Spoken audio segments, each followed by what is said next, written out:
সমাজের যে সমস্ত আমলগুলো বিলুপ্ত হয়ে গেছে সেগুলোর সিরিয়াল করলে লিস্টটা অনেক বড়, তালিকাটা অনেক বিশাল হয়ে যাবে। প্রিয় বন্ধুরা, এর ভিতরে একটি আমল সমাজ থেকে প্রায় বিলুপ্তির পথে, সেটি হলো জানাজার পরে মুর্দার লাশকে যখন দাফন করতে যাওয়া হয় তখন লাশের পেছনে পেছনে কবরস্থান পর্যন্ত যাওয়া, দাফন করা পর্যন্ত অপেক্ষা করা, এরপর দাফনের পরে তার জন্য দোয়া করা, এই আমলগুলো প্রায় বিলুপ্তির পথে। আমরা যদি জিজ্ঞেস করি আমাদের সম্মানিত ভাই বন্ধু মুসলিম ভাই ও বোনদেরকে, দর্শকদেরকে, যে আপনারা শেষ কবে এই বিলুপ্ত আমলটির উপরে আমল করেছেন? প্রিয় ভাই, বিশেষ করে পুরুষদের জন্য এই আমলটি অত্যন্ত গুরুত্বপূর্ণ, যে জানাজার সালাত পড়ার পর, জানাজার সালাতের শেষে যখন লাশ নিয়ে যাওয়া হবে তখন জানাজার লাশের পেছনে পেছনে যেতে থাকা কবরস্থান পর্যন্ত, এটাকে ইত্তেবাউল জানায়েজ বলা হয়েছে হাদিসের ভাষায়। এবং মুহাদ্দিসিনে কেরাম হাদিসের কিতাবগুলোতে স্বতন্ত্র অধ্যায় রচনা করেছেন বাবু ইত্তেবাউল জানায়েজ, অর্থাৎ জানাজা পেছনে পেছনে যাওয়া, লাশের পেছনে পেছনে কবরস্থান পর্যন্ত যাওয়া, এ সংক্রান্ত অধ্যায়। অথচ এই অধ্যায়টি বইয়ে বা কিতাবে রয়ে গেছে, এই অধ্যায়টি আমাদের জীবন থেকে প্রায় চলে গেছে বললেই চলে। আমরা কয়জন মানুষ বলতে পারবো যে ঠিক কবে আমরা জানাজার লাশের সাথে সাথে কবরস্থানে গেছি পিছিয়ে পিছিয়ে? শেষ কবে গেছি আমরা, এই কথাটি হয়তো অনেকে স্মরণ করে বলতে কষ্ট হয়ে যাবে। একান্ত আপনজন না হলে এই কাজটি আমরা করি না। না ভাই, যে কোনো মুসলিমের জানাজার পরে আপনার হাতে যদি সুযোগ থাকে, সময় থাকে, তাহলে কবরস্থান পর্যন্ত যাওয়া, বিশেষ করে প্রতিবেশী পাড়ার চেনা জানা হলে তো আর কথাই থাকে না, আর যে কোনো মুসলিমের জন্য হলেও সেটা অবশ্যই আমলটি পালনযোগ্য এবং সুন্নাহ এর অন্তর্ভুক্ত, জানাজার পিছিয়ে পিছিয়ে, লাশের পিছনে পিছনে চলা। নবী সাল্লাল্লাহু আলাইহি ওয়াসাল্লাম সহিহ বুখারী এবং মুসলিমের এক হাদিসের ভিতরে ইরশাদ করেছেন, মান শাহিদাল জানাজা, যে ব্যক্তি জানাজা উপস্থিত হলো, হাত্তা ইউসাল্লা আলাইহা, এবং উপস্থিত হয়ে জানাজা সালাতে অংশগ্রহণ করলো, ফালাহু কিরাতুন, তাকে আল্লাহ তাআলা এক কিরাত পরিমাণ সওয়াব দিবেন। আর যে ব্যক্তি ওমান শাহিদাহা, আর যে ব্যক্তি জানাজা উপস্থিত হলো, জানাজা সালাত আদায় করলো, হাত্তা তুদফান, এরপরে জানাজার পিছু পিছু সে চলল, গিয়ে জানাজা লাশটি দাফন হওয়া পর্যন্ত সে অপেক্ষা করলো, ফালাহু কিরাতান, তার জন্য 2 কিরাত।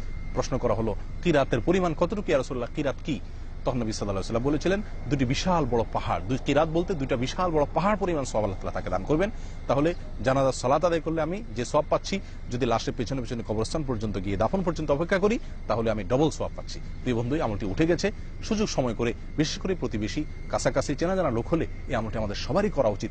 আমরা অনেকেই মনে করি জানাজা হাজির হলাম, উপস্থিত হলাম, বুঝি আমার মুর্দার প্রতি আমার দায় শেষ হয়ে গেছে, বা মৃত ব্যক্তির আত্মীয় স্বজনদের প্রতি আমার যে দায়, আমার যে সান্ত্বনা দেওয়ার কর্তব্য, বোধহয় সেটা শেষ হয়ে গেছে। না ভাই, এর মধ্যে শেষ নয়, বরং দাফন পর্যন্ত থাকা উচিত, কবরস্থানে যাওয়া উচিত, এবং এর মাধ্যমে অনেকগুলো উপকারিতা আছে। এক নম্বর হলো যে আমরা এর ফলে ডবল সওয়াব পাচ্ছি, 2 কিরাত সওয়াব পাচ্ছি, জানাজার ডবল সওয়াব পাচ্ছি যদি আমি কবরস্থান পর্যন্ত যাই, দাফন পর্যন্ত অপেক্ষা করি। দ্বিতীয় নম্বর লাভ হলো যে এর ফলে আমরা শিক্ষা অর্জন করতে পারছি। আমাদের জীবনে বিশাল বড় শিক্ষা হবে যদি আমরা কবরস্থানে গিয়ে এরকম নিজের হাতে লাশ দাফন করি, বা দাফন করার দৃশ্য আমরা অবলোকন করি। আমাদের জীবনের বাস্তবতা, আমাদের সকলের যে শেষ ঠিকানায় কবর, এবং যে কোনো মুহূর্তে আমাকে আসতে হবে, সেই কথাটি বারবার সচক্ষে দেখে, চাক্ষুষে দেখে, এরকম ভাবে আমরা শিক্ষা গ্রহণ করতে পারবো, যেটা আমাদের জন্য বিশাল বড় এক উপকারিতা। 3 নম্বর উপকারিতা হলো, এর ফলে মৃত ব্যক্তি আত্মীয় স্বজন যারা আছে তাদেরকে সান্ত্বনা দেওয়া হয়ে যায়, তারা বিরাট বড় সান্ত্বনা লাভ করে, আমরা যদি দাফন পর্যন্ত তাদের কাছে সঙ্গে থাকি, অপেক্ষা করি। প্রিয় বন্ধুগণ, 4 নম্বর উপকারিতা হলো, এক হাদিসে আসছে, এক মুসলিমের অন্য মুসলিমের প্রতি হক হলো তার দাফন করা।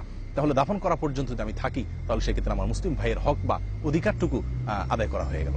বিরাট বড় একটি পাওনা, বিরাট বড় আরেকটি পাওনা। প্রিয় বন্ধুগণ, আসুন, এই ডবল সওয়াব হচ্ছে, মৃত ব্যক্তির পরিজনদেরকে সান্ত্বনা দেওয়া হচ্ছে, মুসলিম ভাইয়ের হক আদায় করা হচ্ছে, নিজে শিক্ষা গ্রহণ করছি। এই 4টি বিশাল উপকারিতা রয়ে গেছে জানাজার পরে লাশের পেছনে পেছনে কবরস্থান পর্যন্ত গিয়ে দাফন পর্যন্ত অপেক্ষা করলে।